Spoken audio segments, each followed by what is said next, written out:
Good morning, Teal Nation. Thank you for joining us today.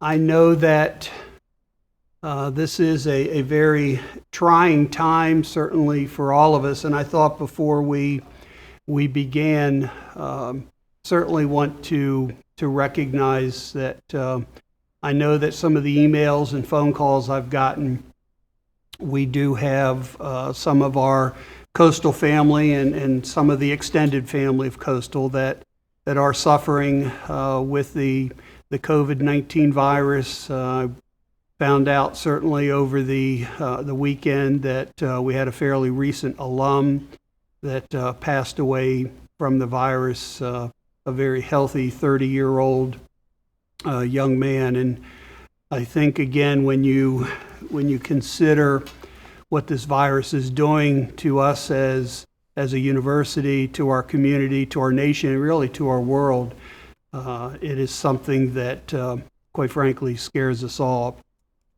What I wanted to do today, last time we had the staff town hall, we were trying to use technology within technology. And quite frankly, I don't think it was as effective as we wanted. And so while we said that this was going to be a meeting in particular focusing on the financial aspects, because it seems to be where a lot of questions are coming from, we decided to move it into the studio. As you see that when I started, I had a mask on, and that is a precaution that we are taking. We certainly have sanitized everything in the studio for our protection so that we don't fall ill to this virus nor take it and spread it to others around us and certainly loved ones around us. Have with me in the studio Mr. David Frost, our Chief Financial Officer, and he's going to go through a good bit of the details. There will be some questions, and I've asked my Chief of Staff and Executive Vice President for Emerging Initiatives, Travis Overton, to help us with the questions, make sure that I don't miss them on the technology, and hopefully be able to give you the information that you're looking for. I think one of the difficulties, and I just got off a teleconference with the Commission of Higher Education, the Comprehensive University Presidents, and the question that keeps coming up is, when do we think we're going to reopen? And the reality is we simply don't know. The consensus was that we need to be getting information out here in the next 30 to 60 days. We should know more, but if you look at what the medical community is telling us, is we're probably still about a month away from the top of the curve. And I think anybody who certainly understands the curve itself is there was a lot taking place climbing the curve. There's going to have to be an ample amount of time as the curve starts to come down. So we really don't know what the reopening will be. Obviously, that's going to have an impact on us in the university, going to have an impact on certainly our students. And it might be somewhat of a cliche, but the reality is we are all in this together, and we're trying to make decisions as painful as they can be. I've said it before, I never envisioned being in a situation where we have so many things being thrown at us without some potential answers. And so we are doing the best that we can. We're trying to make sure that people understand what we're doing, but there's some tough decisions that are going to have to be made here in the next several weeks. Now, as I said in my letter a couple of weeks ago, we were anticipating that the General Assembly would approve some of the HR options that would be available to universities. That did not happen. And so what we have done is yesterday we submitted our plan to state HR. My hope is that they will read through it, and based on that plan and knowing what the General Assembly has in front of them, that they will go ahead and approve it, and we'll be able to start. We're looking at all options. We're looking at furloughs. We're looking at incentivizing some early retirements, those who might be within a year or two of retirement, finding out a way that we could, in essence, buy their time and have them potentially retiring this June 30th. There could be a percent pay cut across the board. At this point, again, we just don't know what options are going to be available to us. The reality is the enrollment is still such that we anticipate a lower enrollment for the fall semester. Obviously, when we open up, as you may be hearing, there's some discussion that we could start the semester online. If that occurs, how long an estimation that could be. The questions then that raises is, do we charge our out-of-state students the in-state rate because they're online classes? If so, what effect does that have on our revenues and on our budget? And it's just all of these things that are in the equation right now.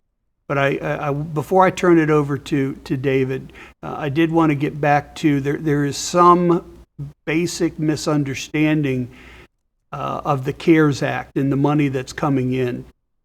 And it is true that at some point we will receive a little over $10 million is Coastal Carolina's share of the CARES Act. What isn't fully understood, and we continued to argue in Washington, D.C., is that it was our hope that we could take half of the money that is supposed to go to students and use that to fund the over $10 million refunds that we incurred. And we're in the process of getting those monies out. It has become crystal clear that the first, I think it's about $5.2 million of the CARES Act money that we've applied for and supposedly will be in the next few days, that money can only go to students. And so there is no other recourse than to develop a process whereby we take that money and we somehow find a way through a particular process that we want to make sure is fair to all of our students, that money goes directly to them. That will be over and above what the refunds that they got. And so while initially we were hoping that we could cover about half of our refunds, the fact is that we cannot. Now, we're still waiting for word on when the second half of the CARES Act money will come to us. There has been no indication that that's going to be happening anytime soon. So the bottom line is we still have roughly that deficit that the refund is causing us, in addition to with the online in the summer and anticipated enrollment reductions. All of those are factoring in to what we're having to deal with in terms of ensuring a strong financial university. And so I just wanted to get that out because there is some miscommunication and misunderstanding, and certainly we had it initially, but we finally got clarification from Washington, D.C., and they told us what we wanted to do was wrong and that we had to abide by what the stipulations were, and so we are. With that, let me turn it over to Mr. David Frost, our Chief Financial Officer, to kind of go through the finances, and then we will open it up for questions. David? Thank you, Dr. DeCenzo. Just wanted to go through some PowerPoint slides real quick just to kind of show you where we are, talk a little bit about the CARES Act that Dr. DeCenzo referred to and how those monies come in, and just walk through some slides real quick on that. With that, we'll start and just go over the CARES Act in particular. there was a $12.5 billion allocation to universities across the entire country. Our portion of that allocation is $10,054,347. $5,027,000 goes directly to the students. And as Dr. DeCenzo just mentioned, we felt originally that we could use that for refunds that had already been given to our students. That's not the case. So we're currently developing a method that as soon as that money is received, and the thinking is that it may be as early as this week, that those dollars will be allocated out to students on some formula basis. Just to give you a way that the allocation was derived by each individual school, they took 75% of it is based on your Pell eligible students, and then 25% is based on your enrollment. So when they ran that calculation for us, again, we got 10,054 is what our allocation was of that. So just to give you a quick recap on our current year budget, where we're ending up, as you remember, in our fall, we had planned a 2% increase in enrollment. We didn't achieve those numbers, and we made efforts to get our budget balanced again. We had achieved that goal, and we were on our way to a balanced budget for this year. Then all of a sudden, we had this situation come up, and where we are right now is we've currently had a reduction in our Maymester and Summer 1 program. We're estimating about $1.7 million shortfall there in revenue. And then the refunds that we've given back to students for their housing, meal plans, and parking is another $10 million. So our revenue shortfall is about another $11.7 million, and that is across all funds. So that's just not the 10 fund, as everyone talks about, that's our all funds. With that, once the university does get our share of the $10 million allocation, that can be applied to this. Remember, the first $5 million goes straight to students, not for the refunds, but just as a payment to students. That'll leave us $5 million. So when we apply that, we'll be left with $6.6 million shortfall in this year's operating budget on a consolidated basis for the university. On top of that, going into our next year budget planning cycle, our current funding from the state is $16.5 million. We've been told by the state they're going to roll over our budget for this year, but we've been told to anticipate approximately a 15% reduction in that budget. So that'll reduce our appropriation from the state by about $2.5 million for the coming year. We had originally met with the state, had good budget meetings, and we're anticipating a $2.9 million increase in our budget from the state in the coming year. So now it's not going to go up by 2.9, it's actually going to go down by 2.4 is what the projection is. On top of that, everyone's aware that we have a penny tax in Horry County, and 13.3% of that money comes to Coastal Carolina University, and that can be used for construction, debt service, and renovations around campus. Just based on what we're modeling out, we're anticipating that those penny tax appropriations, which are approximately about $11 million a year, will be reduced by about $4 million in this coming year. And that assumes that we kind of get back to normal in the fall. So it'll depend on what happens, but anticipating about a $4 million drop in that penny tax. Coupled on top of all that, for our 2020 budget, we're running different scenarios as far as what we see as a enrollment decrease. And we've ran scenarios of 5, 10, 15, and 20% reductions. So you can see that at a 5% decrease, our tuition and fees would drop by about $8.9 million. And then our auxiliary services, because we wouldn't have housing and food for as many students, would be about $1.8 million. So at a 5% decrease, we'd have to identify $10.7 million of expense reductions in order to achieve a balanced budget. If you roll that number out to a 10%, it goes up to $20 million, and then at 20%, it would go all the way up to 39%, $39 million if we were short 20% on enrollment. Hopefully, we'll be closer to the low end of this scale, but we feel that there will be some enrollment decrease as a result of this situation. So we're trying to plan for that, anticipate what we can, and as Dr. DeCenzo mentioned, we're reviewing all options are on the table. We're looking at leases that we can cut. We're looking at payroll, hiring, all the items that Dr. DeCenzo mentioned. So we're going through all those items as diligently as we can and coming up with this plan for this budget situation that we're going to be in next year. With that, I think we're ready to entertain any questions, unless you have any other comments, Dr. DeCenzo.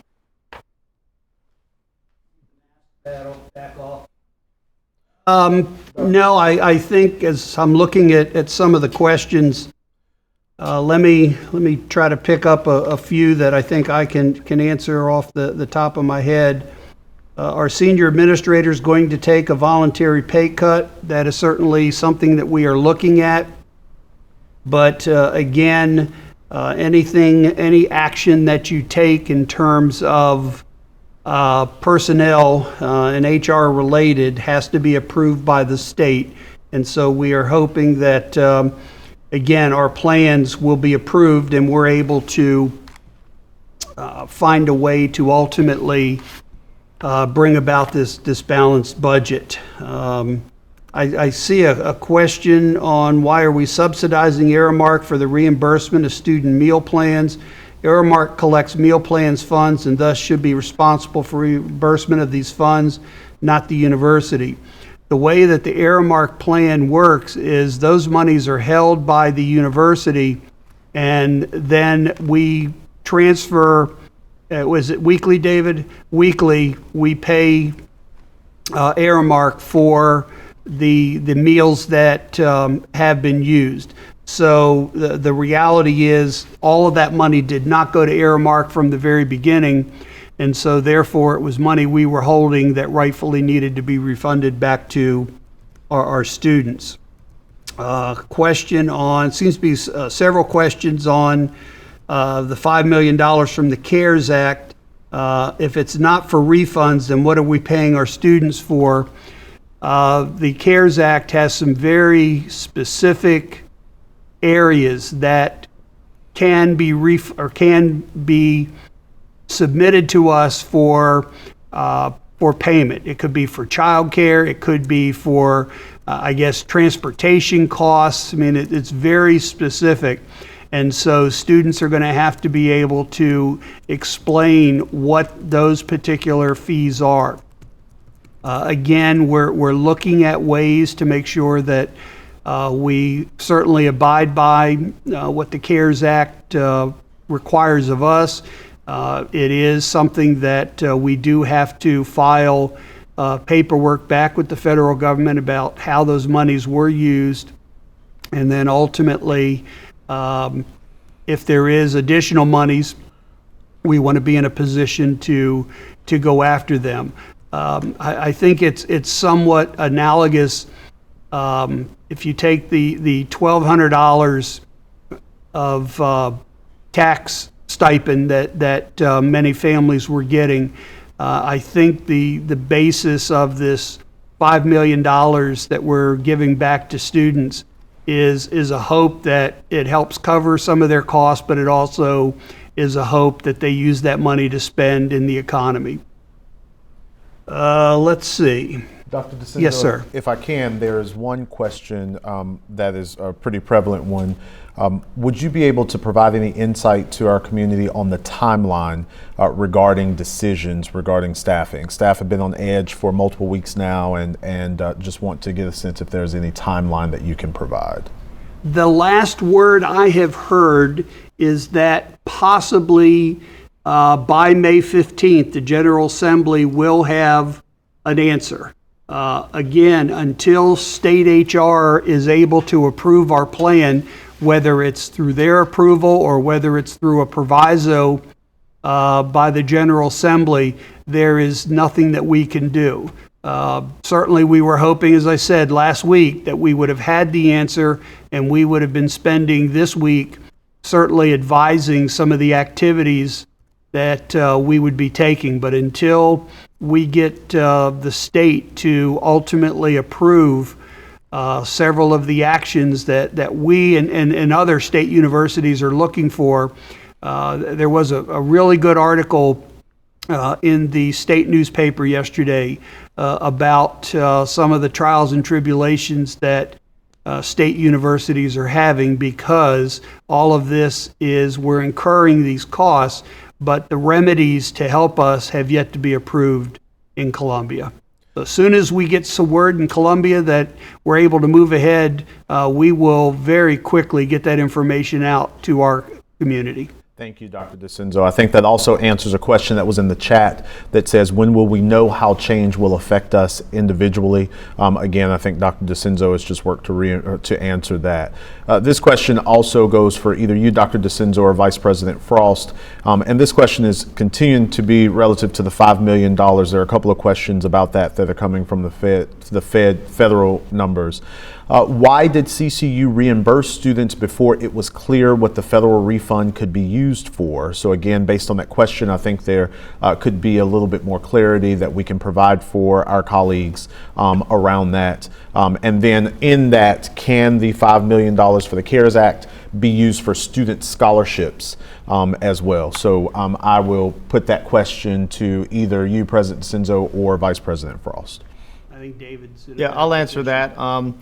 We did not refund students before we knew what the CARES Act could be used for. We were actually very, very cautious, and we were trying to figure out a way if we could hold back on issuing the refunds until we got these federal funds in. Once it was determined that regardless of the fact that the CARES Act was coming, we couldn't use this first $5 million for the purpose of refunds that we had already given to students or had planned on giving to students, a decision was made that we would go ahead and refund our students for their housing, meal plans, and parking. And then this money would come in, and then it must be given out in addition to that refund. We knew about 10 days ago what the act said. We just didn't like what it said, and we had been spending, whether it was all the university presidents along with CHE writing to Secretary DeVos, or our legislative liaisons in Washington, D.C., trying to work through their channels. And we were prepared to adhere to their interpretations. That wasn't the interpretation many of us had. But late last week, I believe it was Thursday, word came down that this is it, and that's how it's going to be. So after about a 10-day questioning period and fighting, we knew that the secretary was not going to change her mind, and we needed to start getting that money back in the hands of students. Thank you, President DeCenzo. And I would like to call out something to you, President DeCenzo. Within the Mentimeter, there is a colleague that has specifically thanked you because they appreciate that today that you've given more answers and information that has been very helpful to the community. So I wanted to call that out. Additionally, within the Mentimeter, President DeCenzo and Vice President Frost, there are several questions around the impact on athletics with this and whether or not money saved from spring athletics being canceled helps to make up some of the money that we're working to make up. Also questions about if the fall athletics programs are not operating, in what way that impacts budget. So to our colleagues, please know that I'm working to summarize. There are several questions, so I'm not reading your question directly. I'm working to summarize the various questions. So I will then ask if President DeCenzo or Vice President Frost would be able to provide any response to our colleagues on those questions. I'll take the first part of that. As you remember, when we were tightening down the budgets, there were cuts that in the budget to athletics that we were expecting athletics to make. Obviously, those cuts for this fiscal year, the lack of travel that they've had, those monies have been used to basically balance their budget. The other part of the question that I think is again difficult to answer, the NCAA is supposed to be laying out their plans for fall sports and the effect that it will have on universities. You may have seen yesterday that a couple of states came out and said there will be no large gatherings at any event, including sporting events. I think California was one. until 2022. The Sun Belt Conference, the presidents have a conference call at 3 o'clock this afternoon to ultimately discuss whatever the NCAA is discussing. There were several items that we sent to the NCAA as presidents of the Sun Belt, asking for some relief. I think as some of you know that as a Division I school, you have to field, I believe it's 16 teams. We are asking for some relief from the NCAA to remain Division I, but the possibility of reducing the number of teams that we have for a period of 2 to 3 years. There are some other issues that are there, one of which focuses on when would fall sports start. And I think probably in a lot of cases people talk about football.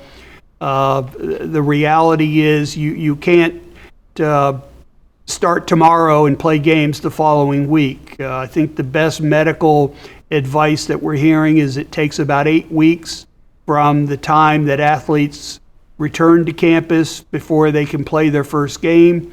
So there's questions about, do we play only league games? Do we start the season in October? Do we cancel the entire season?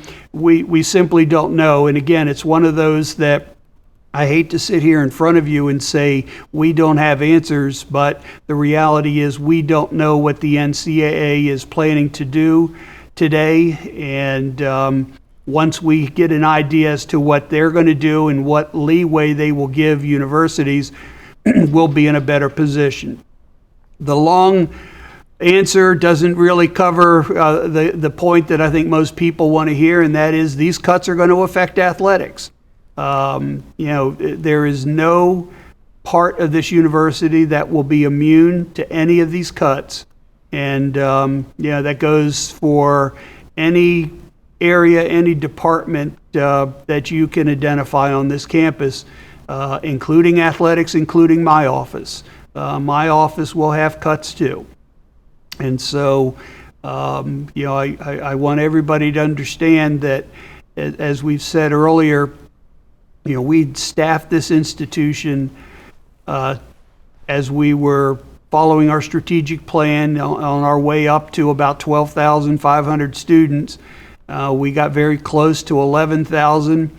If enrollment projections, as you saw from Mr. Frost, the decline of 5, 10, 15, 20%, if we are a 9,500 student university or less, there has to be some significant right sizing that has to take place. The number of faculty and staff that you would need for an 11,000 student population is different than for a 9,500 student population. And those are all things that we're looking at. Again, until we have some hard data, it's very hard to do anything but speculate as to what may or may not occur. David, is there anything you want to add to that? Yeah, I think just the point of athletics as far as in the spring, they're certainly saving some money on their travel in the spring. But just like every other department on campus, athletics is a shop where there's a lot of people in it too, just like all other areas of the university. So they probably got 80% of their costs are in staff, and they're in the same situation as we are. That staff are doing what we're doing. They're taking leave, they're taking sick time during this period of time. So those costs are still being incurred. And we are saving some on the travel and things like that, but the major portion of their costs are payroll, like every other area of the campus. I just saw a question that I want to comment on because it was actually something that the presidents talked about this morning. What is the likelihood of less students is not opening one or two more residence halls? The reality is, given that there is an anticipated spike in this virus in the fall, if and when we bring students back, the belief is we will have to maintain some sense of social distancing.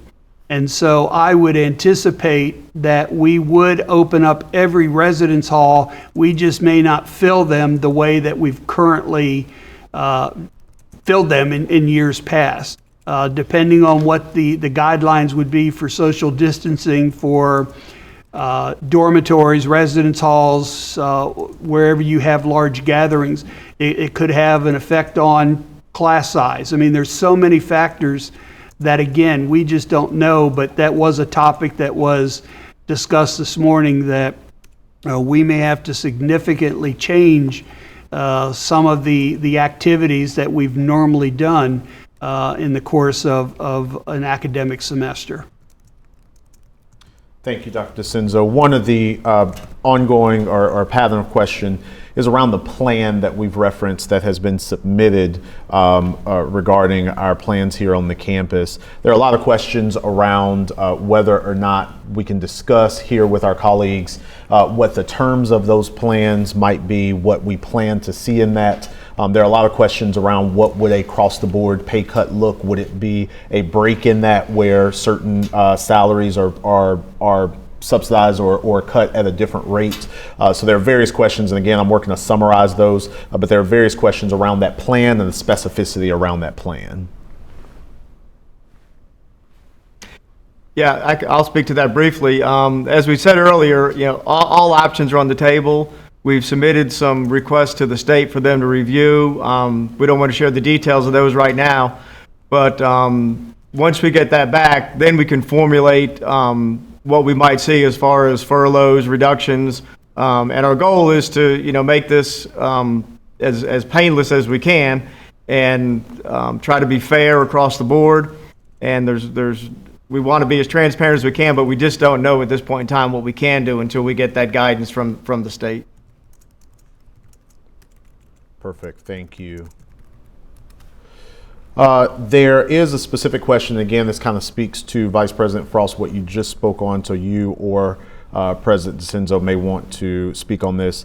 Is there any discussion that we can provide for colleagues about any employees that are currently no longer in a pay status or have been furloughed or have been released from the university? Is there any insight that we can provide for our colleagues around those areas or those employees? I just want to present that to you for insight for our colleagues. Go ahead. Yeah, I'll take that question. What we did look at was we looked at employees that were in their probationary period, not for a problem, just that they were in their first year of employment. And we did look at those employees and identified a handful of those that we were able to eliminate at this time. So that's all we've done so far as people that aren't in a pay status. And of course, there are probably folks now that are getting where their leave might be exhausted. So they may be in a time off without pay status currently, but they can contact HR, and I think Carlos mentioned that the other day, that there is some emergency relief that they can maybe apply for, so they should contact HR if they're out of leave. There's a question I think dovetails that. It's are there current hourly CCU employees who are laid off and who have lost income? At this point in time, nobody has been laid off. The probationary employees, I guess technically you could say they were laid off, but the second part of that question is, are we providing some sort of support for them? The reality is that any individual who is furloughed, any individual who is probationary that was let go is eligible for unemployment, plus the $600 a week extra that the federal government has put into unemployment. So yes, there are excuse me, there are programs available for those who are and will be affected by this. It's just not, and I think we said this in the last town hall meeting, it's just not throwing people out onto the street without any thing to help them. So we're working, and doing what we can, and our individuals in human resources certainly can help anybody if they want to reach out to them if and when the time comes. Perfect. Thank you, President DeCenzo. There is a question that has come up a few times in the Mentimeter responses, and Vice President Frost, this may be a question that you're able to answer for our colleagues. There's a question that talks specifically about why the choice to refund money to students versus crediting accounts for future terms for students that are not graduating. Are you able to provide any insight for our colleagues about that? Certainly. Every refund that was given was applied to the student account first. So, and we told our students that they would start seeing these refunds being applied to the student account on I think it was the 7th of April. And those refunds first paid down any balance that they may have had open. So if they had a payment that was still pending, the refund applied to that first. After that, if they had a balance, a credit balance, then at that point in time is where we actually mailed out refunds. So the first thing it did was pay down any open balance, and then after that it was given back as a refund. Because a lot of these students, they weren't in our housing anymore, they weren't eating our food, and they had to go somewhere. So we felt it was appropriate to refund those students that had a credit balance. Perfect. Thank you, Vice President Frost. President DeCenzo, there is a question that was posed regarding the presidential search, and it's not as direct related to the presidential search as it is to ultimately the question of whether or not in this financial situation that we are in, whether or not you would consider continuing your term as president. That has come up both in the Mentimeter as well as the chat, so I wanted to present that question to you for our colleagues to be able to hear from you on that question. The board and I have had some discussion on this. As I've said, I do not want to ride off in the sunset and leave some very difficult decisions to a new president. That's really not fair to whomever becomes president. And so, depending on the length of time that it takes us to basically right-size the university to get us positioned so that the new president can be successful, there is a possibility that the board and I would come to some agreement. Not sure, again, at this point, like I said, it's just been broached as a subject, and I certainly am not. While I'm looking forward to retirement, I'm not willing to just simply jump off the ship is because times are getting tough or because there's some preset deadline. So a lot of it will depend on how far into the future this situation takes us. And the board and I will have that discussion probably more so this summer when we have some additional information. But please remember, my official retirement date is June 30, 2021. So still got a little more than a year before I ride off supposedly into the sunset. Perfect. Thank you, President DeCenzo. There have been a few questions coming through the Mentimeter that are specifically asking about Staff Senate and Staff Senate not meeting right now. The particular question I'm looking at right now, and I apologize for not being able to summarize it because I just saw this in the series of 3. Can you address staff's concern that Staff Senate, who should be sending our interest into higher administration, when they are not able to meet? Is Faculty Senate having the same issue? And if not, why? And if okay with you, President DeCenzo, even though I'm not on camera, I'll answer that question. I do know that David Yancey, the president, chair of Staff Senate, has worked to convene the senators to be able to have dialogue and conversation, and sent in some things that we have worked to try to address in both the town hall last week as well as moving forward in the town hall this week, and will continue to do that. And Faculty Senate has moved forward using Teams, and I think Dr. Bunton spoke about that in the town hall with Provost Ennis. So they have move forward using Teams, and so we would anticipate that Staff Senate would explore their opportunity to be able to move forward in meeting virtually as well. However, based on this series of questions, President DeCenzo, I will work to follow up with David Yancey. He has sent a couple of concerns that are coming from staff. So I do want to reiterate for our colleagues, Staff Senate is still working for you. There are things that are still coming to administration that we are working to try to address, but I will do some follow-up with David Yancey to be able to understand how we can best support Staff Senate as they continue to work through those pieces. Vice President Frost, there is a question specifically about new buildings, and this question is, will planning for new buildings be stopped to save money? Since we have less students, there's not a need for as many buildings as we were originally planning. Would you be able to comment on that for our colleagues? Certainly. We currently put our building projects in a hold status, so we will not be breaking ground on any new buildings. The only projects that we're doing right now are some maintenance projects around campus. There's a few areas that this is actually a good time to do some projects around campus, but any new construction is in a hold status. Perfect. Thank you, Vice President Frost. Additionally, this was a question that came up on the town hall last week and has been represented here. So, Vice President Frost, I'd like to present this to you. Per the CAFR, cash flows from operations has decreased, negative in 2019. Are you able to provide for our colleagues any insight into that cash flow number and kind of the way that it has been looking, the trend of those cash flow numbers? Yes. Our cash flows from operations that you're referring to in the CAFR is a number that I watch closely. I'm very conscious of cash and what's happening to our cash position. And what's happened is, as our enrollment has flattened out over the last couple of years, we're still taking mandated increases from the state. On pension, we've had 2% increase a couple of years ago, and then we've had 1% for the next couple of years.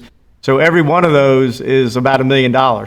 So that's about $4 million compounded to our cash flow. In addition to that, there were some pay increases that the state mandated last year. At the same time, they told us that we had to hold our tuition flat. So with all those things coupled together, it kind of put us in the tight budget situation that we're in this year, which caused us to react to that and adjust the budget accordingly. So our goal is to get our cash position back to a positive situation. But as you saw from the CAFR, that has decreased over time. Perfect. Thank you. There's a question that, again, was part of the discussion with the presidents this morning, and says, are there plans for the university to put COVID testing in place if and when we return? I can tell you where the discussion was going this morning with CHE, and that was that before we would have students return, faculty and staff would all be tested for the COVID virus, as well as whether they had the immunity or whatever they're calling that. If we tested negative, the next step would be, as we bring students back, we would test students. Any student who tests positive would be immediately quarantined. And during that quarantine, obviously, if they get seriously ill, we would have them taken to the hospital. But that is one of the things that the presidents are saying, that we need to be tested. We need to make sure that people we're bringing onto the campus, especially, in the residence halls and every place else, that we need some assurance that we're not bringing people back who may be positive for the virus. How that happens, how we get the testing, what we were told is there were 5 million tests that were being released this week by a manufacturer, and another 20 million that were supposedly coming out in the next couple of weeks. Obviously, 25 million tests is not enough to cover everybody in the United States. So that could be another issue in terms of opening up. we may end up being in a situation where we delay opening until those tests are available. I fully anticipate that, as you saw in New York yesterday, that we will have to make sure we have a supply of masks. I think it will not be unheard of for us as an academic community to see where there are people gathered that all of us will be in masks. I just think that that's going to become part of our norm when we finally get opening, or when we finally get the university to open up. But thank you for that question, because that was a hot topic this morning with the presidents, and we're adamant that just saying we're open is not sufficient enough. We've got to ensure that people who are on campus, as well as those that we're bringing into campus, are in fact testing negative. Perfect. Dr. DeCenzo, I'm going to work to summarize just a couple of quick questions that we have here. Again, there are some other questions coming through Mentimeter that are giving some specifics about things that they think can be done to reduce cost. Please know that we will copy those things out and make sure that as the university's administration and leadership continues to evaluate options, that those things are things that can be reviewed. So please know that I am seeing your statements about that. However, I'm not reading those things because they are very specific, either naming specific individuals, specific areas, and I just don't think that in this time that it's appropriate for us to call out specific areas, but we are taking that information and we'll review that as we look at it. Also, there are still questions coming that are asking about the plan. So just to reiterate, the plan that is being submitted to the state is a plan that will request approval to move forward with actions that could include things such as furloughing as part of what the university could do. However, the reason that both President DeCenzo and Vice President Frost are not answering those things specifically right now is because we will not know the specificity of that plan until we have been approved to be able to fully evaluate a plan. And so I just want to be able to reiterate that for our colleagues that are asking that question. Also, there are several... Let me give an example on that, because there was another question. We basically, as part of our plan, are asking for permission for those who may be 2 years away from retirement, as I said earlier, to buy those 2 years. State HR could come back and say, no, you can only do somebody who's within 1 year of retirement or 6 months from retirement. We just don't know. They will control what that information will be, and once we know what they tell us we're allowed to do, then obviously we will contact the individuals who fit those categories and start a discussion with them. Perfect. Thank you, President DeCenzo.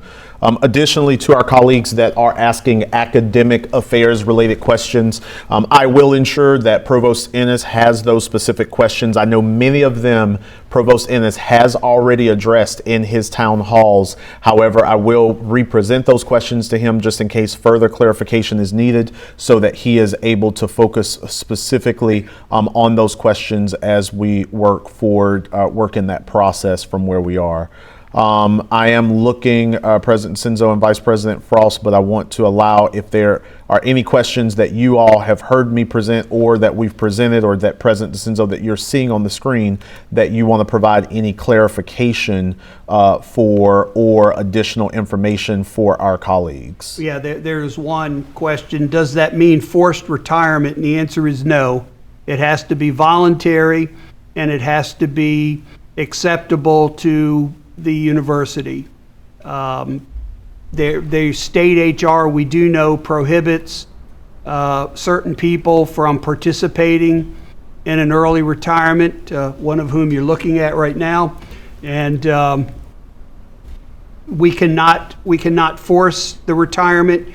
It simply has to be voluntary. That's why the incentive is put in place, that you hope that the incentive is worthwhile for somebody to consider retiring a little bit earlier than they anticipated.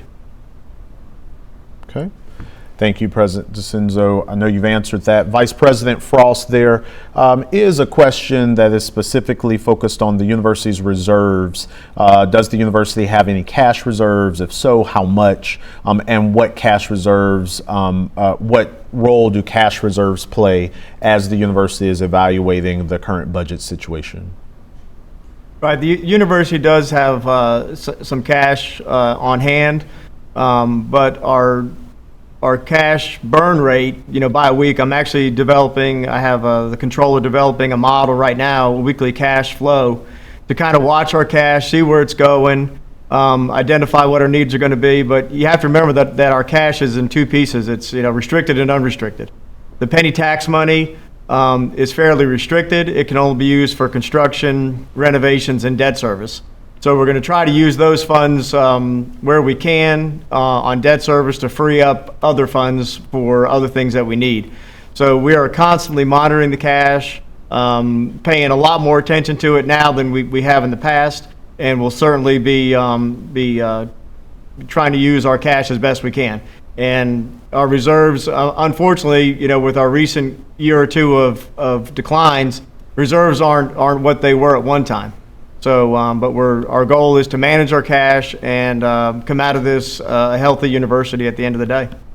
Thank you, Vice President Frost. Additionally, there is a question about the estimation of the local tax revenue.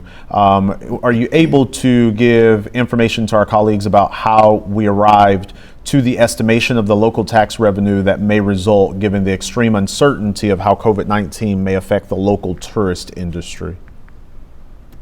Yeah, pretty much the estimate that we did was just an estimate. That's all it was. I basically, our penny tax is about 2 months in arrears. So I looked at it and I said, well, the next two payments we get will be based on, when things were open and running. I then looked at it and I said, all right, for the next month, probably an 80% reduction for the next 2 months, and then kind of scaled it down to kind of get things back to normal in the fall. So there's no real science to it. I didn't, talk to anyone at the beach and say, what's the tourism trade looking at, but just try to apply a reasonable estimation to what I see as far as the penny tax reductions. And I think it's going to be significant for sure. Got it. Thank you so much. Additionally, Vice President Frost, I'm going to present two questions for you. They are different, but I think both of them will have a fairly succinct answer. First, can you provide information for our colleagues on how they can access a copy of our full budget to be able to review? And then the second question is, are we going to be able to continuously accrue time, sick and annual leave, during this time period? Yeah, our budget is actually online. If you go on the financial services part of our website, you can see our budget posted there. So that's available to you. You can also go on the state website and you'll see Coastal Carolina's budget, and you'll see it in two columns, the piece that's provided by the state and then the piece that we do by ourselves. So that information is out there and available. Second part of the question, Travis, was? The second part of the question was, will individuals continue to accrue time, sick leave and annual leave during this time? I'm pretty sure that sick and annual leave are going to continue to accrue, but we'll confirm that with HR. Great, thank you. Travis, I'm picking up a theme on a couple of questions here. Seems to be, it said it's been pretty public that the NCAA allotment to all schools was significantly reduced this year, so athletics has already had to work with significantly less, correct?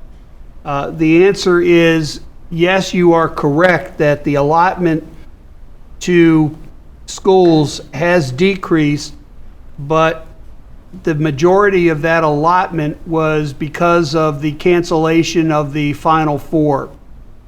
The Sun Belt Conference, the majority of the allocation of their money comes from football. And because the fall football championships and the bowl games and everything else, most of those monies have been preserved. So the only cut that we are anticipating, and again, we'll hear more from the Sun Belt Conference leadership, but it will come in a reduction to the basketball monies that go to each conference. There was also supposed to be a start this year of some additional money that was over and above what was planned, based on graduation rates, based on a couple of other factors, and I believe 8 or 9 of the 10 Sun Belt schools qualified for that. We're still waiting to hear whether they will, they being the NCAA, will supply that. But the money that we're expecting from the Sun Belt, which will be paid out in June for this year, should not be dramatically affected, partly because we don't have as many shares in the basketball tournament that we necessarily would like. So I don't know if that helps answers that question, but I've seen that in a couple of different ways show up. Great. Thank you for that, Dr. DeCenzo. There is a question. I'm trying to make sure I go back to it so that I can capture it. I apologize. It just moved in the Mentimeter, so apparently I'm not operating Mentimeter. There's a specific question. Some offices on campus are fully functional, some are not. Will departments be encouraged to try to operate normally, or should those operating pull back? Dr. DeCenzo, I will take that question based on the conversation. Our executive council team did meet this week to begin to evaluate operations moving forward, and evaluating what our shift into what we are calling critical operations will look like. And the critical operations will be identified as those operations that are directly supporting the fact that we are currently in online instruction with our students. And so our executive council team is currently evaluating that and discussing that, and will continue to be following up with that. If you have any more specific questions about your office, I encourage you to please, of course, talk to either your department lead or to your executive council member as we continue to move through this process. And so that question hopefully will be able to be answered as we move forward. I'd like to take this minute to thank those that have restricted in the chat to only posting questions. I want to explain, if I can, what happened with that. As both Dr. Ennis as well as in this town hall, as we're navigating those questions, the peripheral language or messages, the hellos to one another, the peripheral conversations create a large difficulty in being able to track the questions that are coming through. So please understand that I was not trying to restrict our communication, but I'm trying to make sure that we work to answer your questions specifically so that we can find them. So thank you so much for limiting the chat to just questions and answers from colleagues as well. There is a question about legislative reps. President DeCenzo, has our legislative reps, have our representatives been responsive to the college's needs, and what are they actually doing to provide us help? They have been very responsive. As I said, we were pretty certain that we had a done deal last Wednesday, and in fact, I think if you talk to everybody, there were no questions or any hesitancy about what relief higher ed was looking for. What got problematic is, and it was not anticipated based on what we saw on the agenda, but toward the last minute, somebody put in an amendment that dealt with Santee Cooper. And that caused a lot of confusion, caused a lot of angst, and basically, because of that, nothing actually took place. So, yes, our local delegation is very supportive, but they are just a handful. It takes, a majority of votes, and apparently all the issues surrounding Santee Cooper between the House and the Senate became quite an ordeal that they just basically left for the day. When they're coming back again, we don't know. We do understand there's House and Senate leadership are working. They're talking. But the original date of May 15th, I think, was sine die, and that's starting to look like when they will come back to pass the continuing resolution. Perfect. Thank you, President DeCenzo. Along those same lines, for either you or Vice President Frost to be able to answer, would the state allow the university to run a budget deficit during these unprecedented times and then repay debt during recovery? I think, Vice President Frost, that may be a question that you're able to address for us. I do not believe state law allows us to run a deficit. So I think the simple answer to that is no. Again, given these are unusual times, in a worst case scenario, that probably would have to be taken up through the joint bond as well as the state financial office groups for special permission. But generally, no, you cannot run a deficit. Perfect. Thank you, President DeCenzo.